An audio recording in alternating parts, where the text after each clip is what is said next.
President Donald J. Trump stops to talk to reporters and members of the media as he departs on the South Lawn at the White House on Wednesday, August 21, 2019 in Washington, D.C. Jabin Botsford, The Washington Post. Via Getty Images, former Trump administration officials have expressed concern about U.S. President Trump's recent behavior, The New York Times reported Wednesday.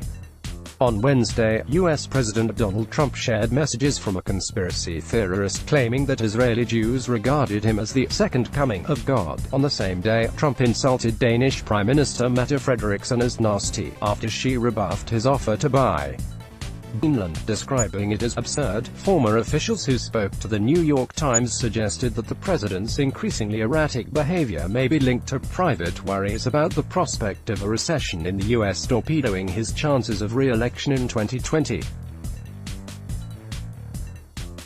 Visit Business Insider's homepage for more stories. Former Trump administration officials are concerned about the president's behavior in recent days, claiming that his increasingly erratic outbursts are linked to private worries that recession in the U.S. could torpedo his chances of re-election in 2020, The New York Times reported Wednesday. In recent weeks, Trump has generated almost daily controversies, several of which came to a head this week. The last 4 days have seen him claim to be the second coming of God, attack Denmark's prime minister over the refusal to consider selling Greenland, and question the loyalty of Jews who vote for the Democratic Party. Here's a snapshot of the president's comments so far this week. On Wednesday, Trump described Danish Prime Minister Mette Frederiksen as nasty, having previously cancelled a summit with her after she dismissed his proposal to buy Greenland as absurd. Trump later attacked Denmark, a NATO ally, on Twitter for what he claimed was its low contribution to the alliance's budget. Earlier Wednesday, Trump quoted a right-wing conspiracy theorist who claimed that Israeli Jews saw him as the second coming and the king of Israel.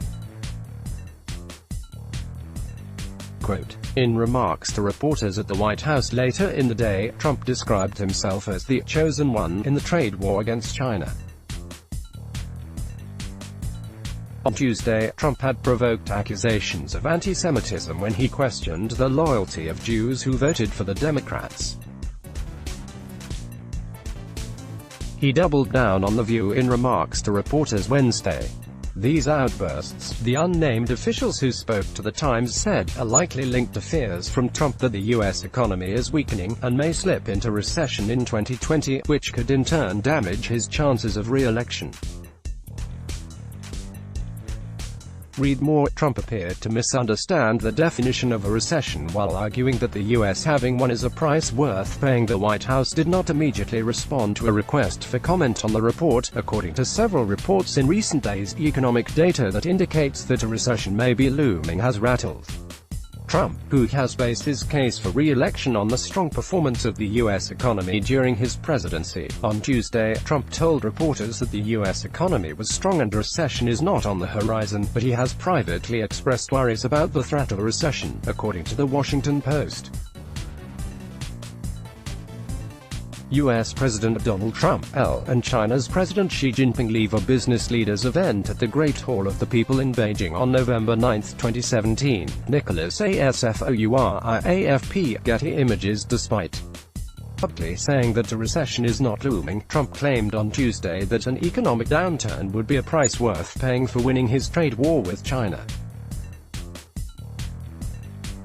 Read more. Trump is anxious a recession could tank his re-election chances, but officials aren't openly bracing for one because they're worried about fueling the fire, while former staffers say Trump's behavior is linked to stress about a coming recession, some analysts believe.